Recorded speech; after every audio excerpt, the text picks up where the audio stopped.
Up this weekend, middleweight grapplers who tend to strike square off on respective two-fight losing streaks. We have a big-time favorite in Punahele Soriano taking on Dalcha champion Lungiambula. And Matt, we talk about this almost every weekend. For Dalcha champion, 2017, 2018, he was getting wins over guys like Andrew Van Zale, a win over Stuart Austin, a guy who's just had his face beat in over at the PFL the last 2 years. But when you look at a guy like Dalcha, is he like your Robbie Lawler? Is he forever a champion, the former light heavyweight and heavyweight champ over at the UFC? Or do you have to change the nickname up at a certain point? I hope you never compare Dalcha to Robbie Lawler ever again. Robbie Lawler's one of the great champs of all time. For Dalcha, I'm not a big fan of it. If you're a champ in the UFC, I'm okay with it. And I'm not one of these, UFC over everything. But the thing is, the best talent does naturally kind of reside in this organization. And if Dalcha was champ, he'd probably at least be able to get into the rankings at this point. Well, you look at it for Dalcha. He debuts in the UFC at 205, beats Daquan Townsend, knocks him out, goes out there and gets completely outclassed and knocked out by Magomed Ankalaev with a crazy kick. He beats Marcus Perez his next time out, and then he's lost his last two fights. And his last fight, obviously, apparently Cody Brundage has knockout power and submission powers in the first round, but Dalcha Lungiambula at multiple points in the first round of his last fight against Cody Brundage, I was surprised it wasn't stopped. He beat him down until Brundage just kind of squared him up against the cage, wrapped up the neck, and got a very tight guillotine. So good win for Brundage. Obviously disheartening for Lungiambula, and since he's been with the UFC, it's been an odd one because for Dalcha,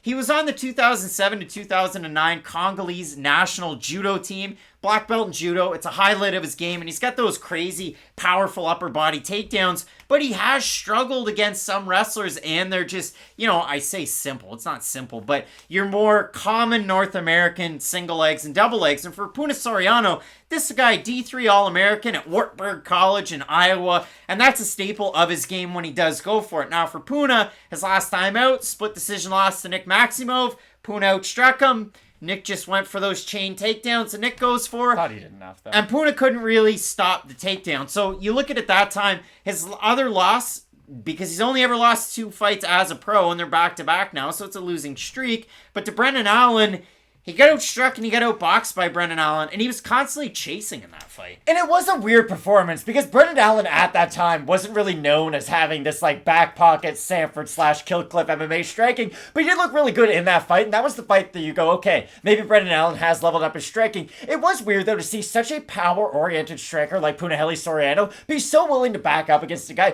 who isn't really known for his own knockout power and who wasn't throwing a crazy amount of volume at him. And that's the one thing about this fight that I'm a little concerned about. I can see this fight being awful until it isn't, and a lot of people don't like it when you hear that, but hear me out. Dalcha Lungiambula likes to move forward. He has a very straight jab. He's someone who will throw a lot of power shots, but they're not the fastest punches in the world, and you can see them coming, especially if he loads up on them. He's not a guy who he loads up and he'll miss a shot and you go, oh my god, if he landed on that, he definitely would have knocked him out.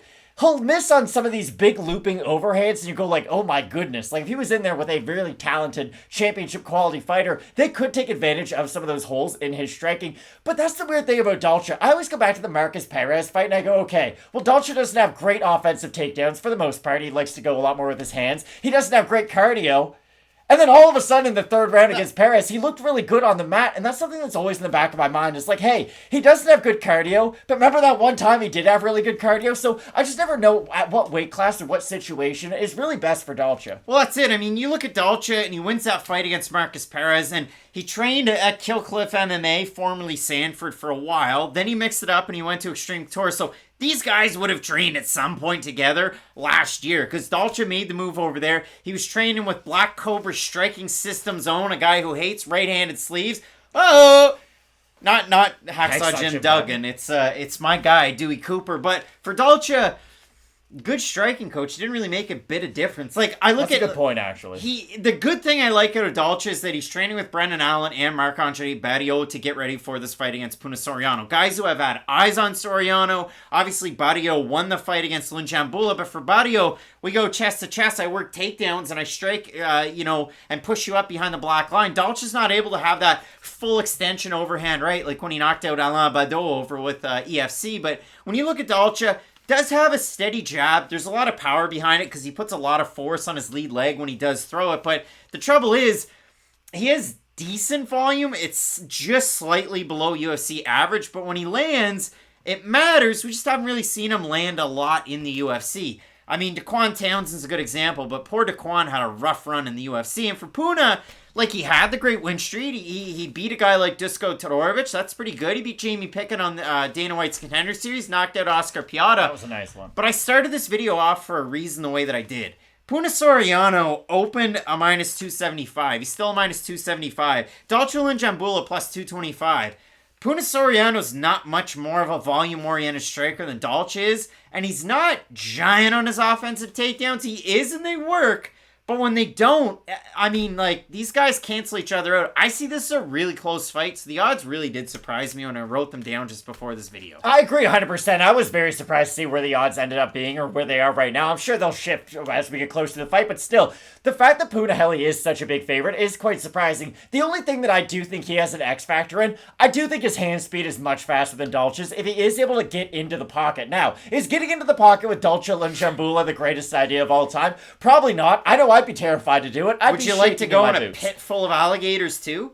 Probably not, exactly. They seem as welcoming of situations. But for Soriano, I really do think that his kind of peekaboo style with his boxing, he does almost fight like a Rampage Jackson. When he did come over to the UFC after Pride, he's someone who will employ a high guard, but he does throw his own strikes. And I do think that when you're fighting a guy like Dalcha, who is a headhunter at his core, he does not go to the body with his jab. He doesn't really throw much for kicks. He will every now and then to switch it up, but it's like single percentage type stuff with his kicks. I just don't know what Dalcha's going to do as a plan B. But if you're Soriano, I do think his plan B could get a takedown offensively. I do think his forward pressure could be enough to at least freeze Dalcha so he doesn't know what to do. Okay, am I in takedown defense mode or am I in striking defense mode? And I think those in-betweens where Soriano can maybe outthink Dalcha on some of those points is where he could find the most success. But again, where Punahele's going to have his most success is probably going to be the most dangerous area of this fight. I like the lead right hook of Punahele Soriano from a southpaw, and obviously being a southpaw creates a different wrinkle in a fight like this. But again,